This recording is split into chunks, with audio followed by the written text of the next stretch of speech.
सर्वप्रथम भगवान तथागत गौतम बुद्ध को नमन करता हूँ, क्योंकि भगवान बुद्ध ने हमें दुख मुक्ति का मार्ग दिया है। तदुपरांत परम पूज्य बोधिसत्व बाबा साहब डॉक्टर अम्बेडकर को अभिवादन करता हूँ, अपनी कृतज्ञता ज्ञापित करता हूँ, क्योंकि उनके कारण हम लोगों को भी धम्म मिला। उन्हीं के कारण इस भिक्षु जीवन मिला। इस भिक्षु जीवन में आकर के हमारे बहुत सारे छोटे मोटे दुख दूर हुए। इसी प्रकार देश में जन्मे उन सभी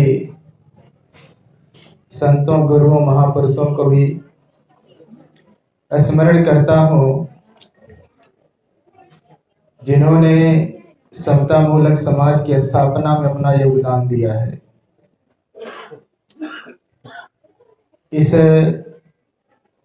धम्म सभा में उपस्थित परम पूज्य बड़े भंते जी, पूज्य भदंत धम्म सेवक महास्थवीर जी को प्रणाम करता हूँ। समस्त भंतेगण, श्रमणगण और आप सभी उपासक उपासिकाओं के प्रति अपनी मैत्री भावना ज्ञापित करता हूँ। बंधुओं, हमारे देश की संस्कृति की प्रमुख दो मान्य धाराएं हैं, जिन्हें हम ब्राह्मण संस्कृति और श्रमण संस्कृति अर्थात बौद्ध संस्कृति कहते हैं। ब्राह्मण संस्कृति जन्म पर आधारित है। यह वर्ण व्यवस्था और जाति व्यवस्था को संचालित कर रही है। श्रमण संस्कृति अर्थात बौद्ध संस्कृति कर्म पर आधारित है। यह समता मूलक समाज की अवधारणा को आगे बढ़ाती है। परम पूज्य बोधिसत्व बाबा साहब डॉक्टर अम्बेडकर के मतानुसार ब्राह्मण संस्कृति बहुमंजिला इमारत की तरह है, लेकिन उस पर आने जाने के लिए सीढ़ियां नहीं बनी हैं। अर्थात जो व्यक्ति जिस वर्ग में अथवा जाति में जन्म लिया है, मरण भी उसका उसी जाति और वर्ग में होकर के रहेगा। बौद्ध संस्कृति का मानना है कि कोई भी व्यक्ति जन्म से ऊंच और नीच नहीं होता। हाँ, उस व्यक्ति के श्रेष्ठ जीवन, श्रेष्ठ कर्म श्रेष्ठ जीवन और निम्न कर्म निम्न जीवन प्रदान करते हैं। अर्थात व्यक्ति अपने कर्मों से अपने व्यक्तित्व का निर्माण करता है। जन्म के आधार पर किसी व्यक्ति को ऊंच, किसी व्यक्ति को नीच मानने की परंपरा देश के लिए बड़ी घातक होती है। यही कारण है कि भारत प्राचीन काल से लेकर आज तक असंख्य जाति और वर्गीय संघर्षों के दुष्परिणामों को भोग रहा है। इतना नुकसान होने के बावजूद भी आज की देश के जो शासक हैं, उसी विषमता मूलक संस्कृति को बढ़ाने में लगे हुए हैं। प्राचीन काल में भगवान बुद्ध ने सर्वप्रथम इस संस्कृति का विरोध किया था। उन्होंने उद्घोष किया, न जच्चा बसलो होती न जच्चा होती ब्राह्मणों। अर्थात जन्म से कोई ब्राह्मण नहीं होगा और जन्म से कोई शूद्र नहीं होता है। भगवान बुद्ध की यह अवधारणा आज भी लोगों को आकर्षित कर रही है। हमारे देश के जो पुरातत्व अवशेष हैं उनकी संख्या 1800 है। उनमें अकेले 1400 स्थल बुद्ध धर्म से संबंधित हैं। मेरा कहने का तात्पर्य इतना है कि शताब्दियों तक बौद्ध संस्कृति का प्रभुत्व रहा है। न जाने कितने राजाओं महाराजाओं, श्रद्धालु कुलपुत्रों, उपासक उपासिकाओं ने बौद्ध संस्कृति को आगे बढ़ाने के लिए तन मन धन से योगदान दिया है। प्राचीन भारत में हमारे प्रचारकों के कारण सर्वत्र शील समाधि प्रज्ञा का अभ्यास होता था। लोग एक दूसरे के साथ करुणा मैत्री का व्यवहार करते थे। समस्त भारतवर्ष समृद्ध था, खुशहाल था। अवसर पाकर के विदेशी आक्रमणकारियों ने भारत पर आक्रमण करके बौद्ध सभ्यता और संस्कृति को तहस नहस कर डाला। सधर्म के धारक प्रचारक बौद्ध भिक्षुओं को मौत के घाट उतारा जाने लगा। जो लोग किन्हीं कारणों से बचे वह गृहस्थ बन गए। बहुत सारे लोग पलायन कर गए। इस प्रकार सधर्म का पूरी तरीके से लोप हो गया। ध्यान देने की बात यह है कि किसी भी देश की सभ्यता और संस्कृति के 3 आधार होते हैं।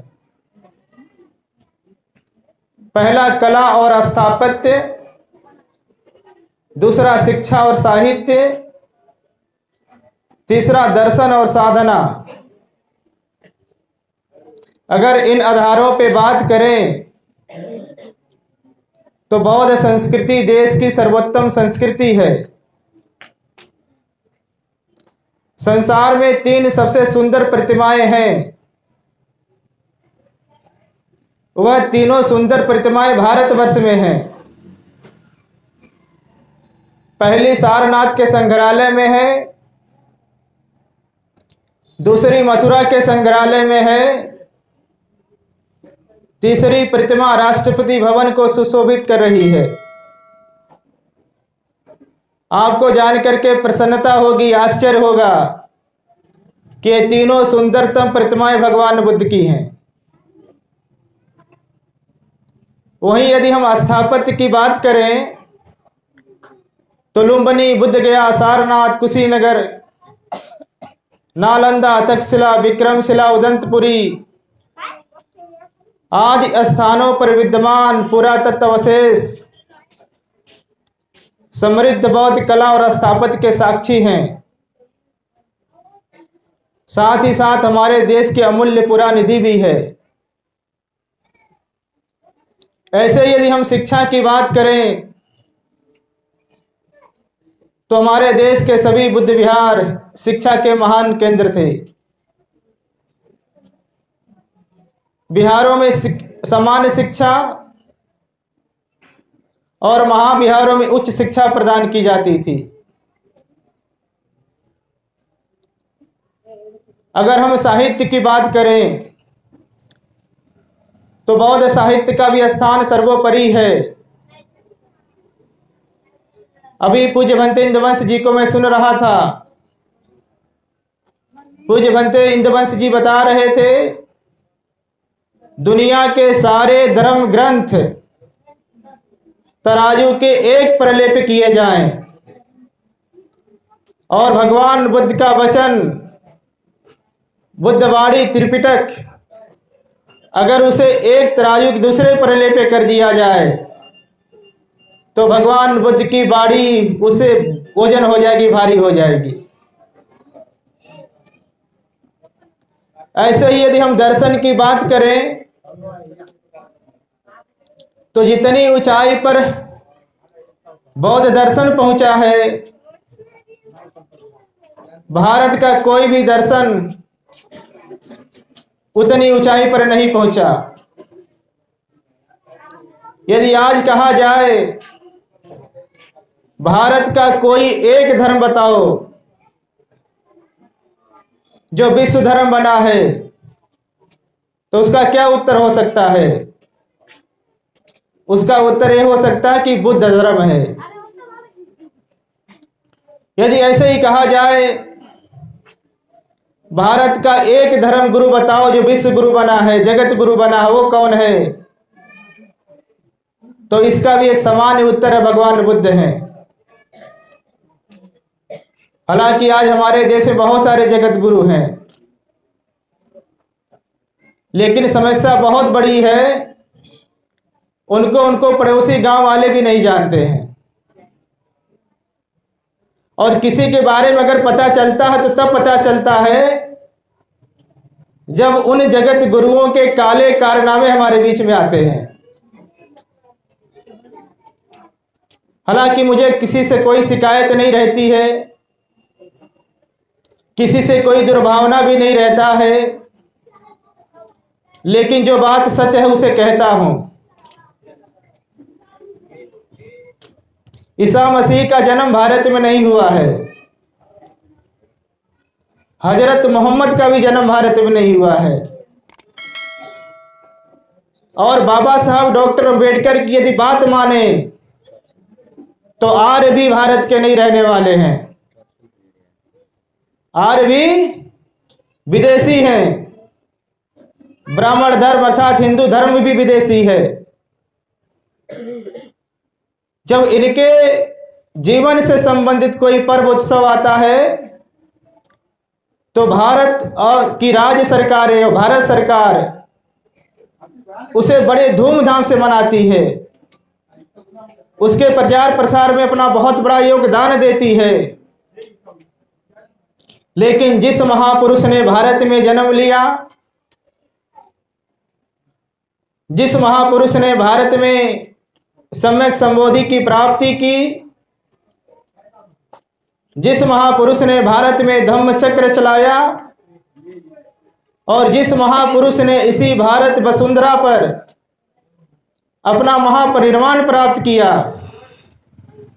जब उनके जीवन से संबंधित कोई पर्व उत्सव आता है तो भारत और राज्य की सरकारें कुछ भी नहीं करती हैं। यहां तक कि जो हमारे पुरातत्व अवशेष हैं, धर्मस्थल हैं, बौद्ध स्थल हैं, लगातार उस पे कब्जे हो रहे हैं। भारत का पुरातत्व विभाग मूक दर्शक बना बैठा है। और यदि सच बात कही जाए तो पुरातत्व विभाग के सहमति से इस देश के बेईमान और धूर्त इतिहासकार उस पर दूसरों का नाम अंकित कर रहे हैं। अयोध्या का फैसला इसका जीता जागता उदाहरण है। इन सबके अतिरिक्त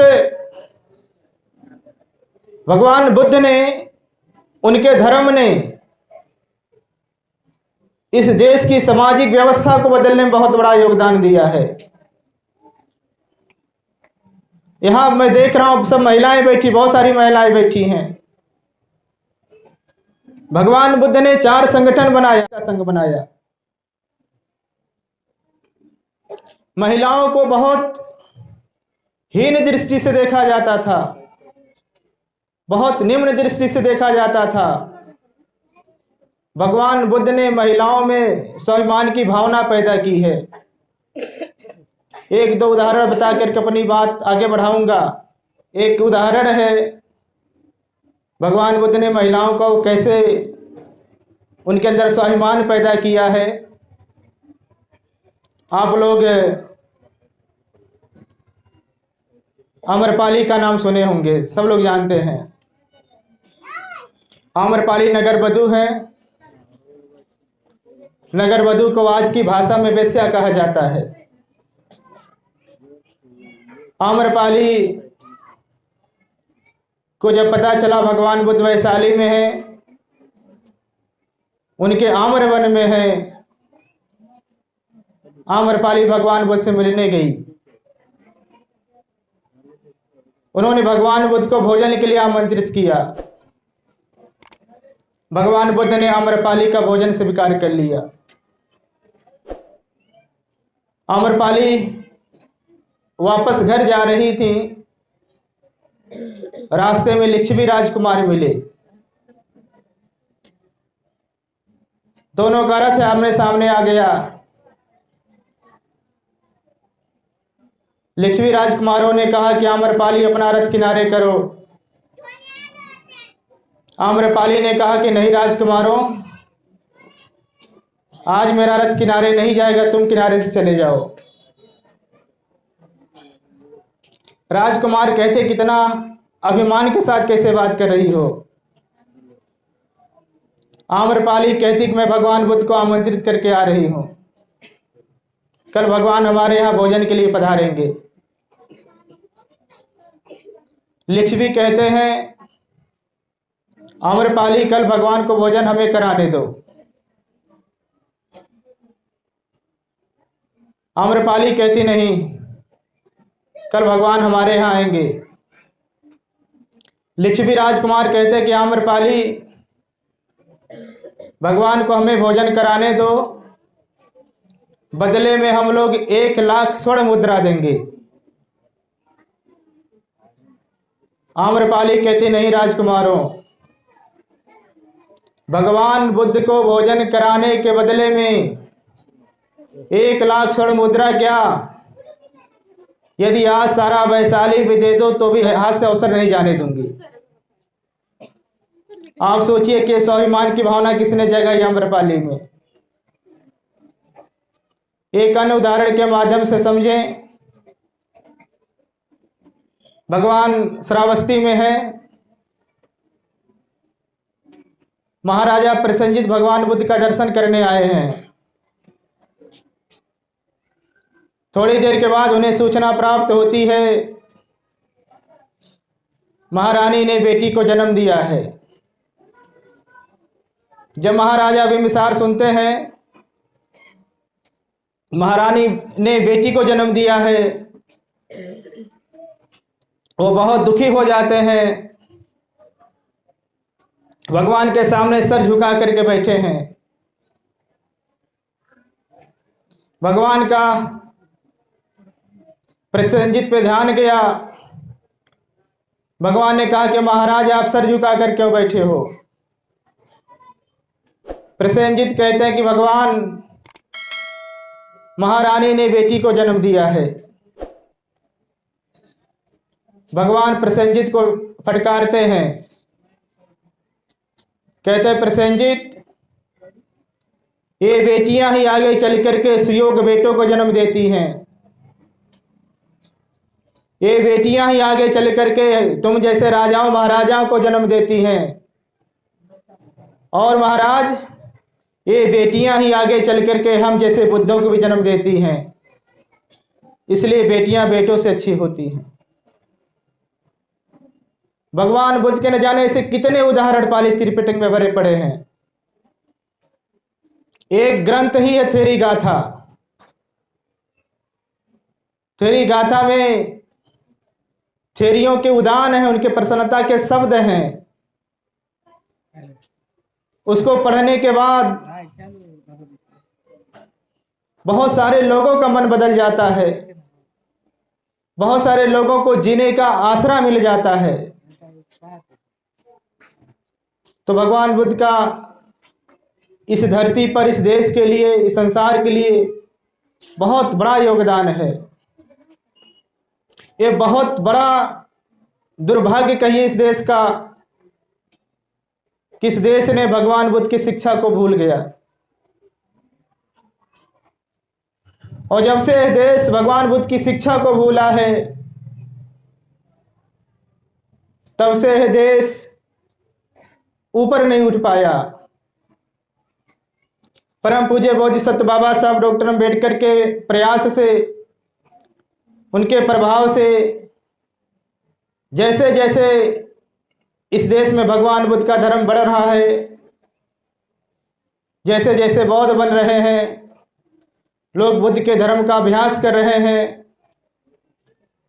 वैसे वैसे इस देश में नैतिकता, सदाचार, या जिसे बुद्ध की भाषा में कहें शील, समाधि, प्रज्ञा का विस्तार हो रहा है। जो ये धम्म क्रांति है, उसे बढ़ाने में इस धरती का बड़ा योगदान है। मैं कल भी परिषद में कहा था, इस प्रदेश के भिक्षुओं का बड़ा योगदान है, इस प्रदेश के उपासिकाओं का बड़ा योगदान है। देश में सबसे ज़्यादा SC ST की आबादी पंजाब में है। पंजाब में लगभग 35% शेड्यूल कास्ट के लोग हैं। उसके बाद उत्तर प्रदेश में है, उत्तर प्रदेश में 22% शेड्यूल कास्ट के लोग हैं। वो सारे के सारे लोग भी लगभग अम्बेडकरवादी हैं। सभी लोग बाबा साहब को मानते हैं, लेकिन वह अभी पूरी तरीके से बौद्ध नहीं हो पाए हैं। भगवान बुद्ध के प्रति उनके मन में सम्मान है, लेकिन उनके जीवन में संस्कार अभी नहीं आ पाया है। हम लोग अभी जब यहाँ आते हैं, देखते हैं कि आप लोगों में संस्कार बहुत अच्छे से आ गया है। आप सब लोग बहुत अच्छे से संस्कारित हो गए हैं। मैं आप सबको वहाँ पे वंदना करते सुन रहा था, कल भी सुन रहा था, तो मेरे मन में ऐसे बार बार आता, तो मैं सोच रहा था कि बंते जी से, गुप्त बंते जी से बात करूँगा कि हम लोग अपने यहाँ शिविर लगाते रहते हैं, कई बार उपासिकाओं का शिविर लगाएं, तो बंते जी अगर हमें यहाँ से 10-20 उपासिकाओं को भेज दें और ये आप आकर के 1 महीने 2 महीने को उनको समझाएं, उनको सिखाएं कैसे उठना है, कैसे बैठना है, कैसे बात करना है, कैसे भोजन देना है, कैसे सूत्र पठन करना है, तो हमारे लिए बहुत बड़ी बात हो सकती है। और मैं इसलिए भी बंते जी से आग्रह करूँगा क्योंकि बाबा साहब ने जो कहा था हमें, बाबा साहब ने कहा था बुद्धमय भारत बनाएंगे। बाबा साहब नहीं कहा ना, बाबा साहब ने नहीं कहा था ना महाराष्ट्र को बुद्धमय बनाएंगे। बाबा साहब का कहना है बुद्धमय भारत बनाएंगे। तो बुद्धमय भारत में उत्तर प्रदेश भी आता है, बुद्धमय भारत में बिहार भी आता है, बुद्धमय भारत में दिल्ली भी आता है, बुद्धमय भारत में अरुणाचल प्रदेश भी आता है। और आप सबसे पहले तैयार हुए लोग हैं। ये आप लोगों का नैतिक दायित्व है। आप लोग हमारे बड़े भाई हैं, अन्य स्टेटों के बड़ी बहनें हैं, तो आपको हम साथ लेकर के चलना पड़ेगा। मुझे बड़े भंते जी को सुनना है। मैं आपसे ज़्यादा बात अब चाह करके भी नहीं करना चाहता हूँ। मैं पूज्य भंते गुप्त जी का पुनः पुनः बहुत आभारी हूँ। मैं भंते जी का बहुत वंदन करता हूँ, अभिनंदन करता हूँ कि मुझे यहाँ अवसर मिला है, और जब भी मैं यहाँ आता हूँ बहुत कुछ सीख करके जाता हूँ, और हम लोग वहाँ जा करके उसे अप्लाई करते हैं। मैं इन्हीं बातों के साथ आप सबके सुखी मंगल जीवन की कामना करते हुए भगवान बुद्ध को नमन करता हूँ, परम पूज्य बोधिसत्व बाबा साहब डॉक्टर अम्बेडकर को नमन करता हूँ, बार बार नमन करता हूँ। इन्हीं सब बातों के साथ आप सभी लोगों को नमो बुद्धाय। जय भीम, जय भारत।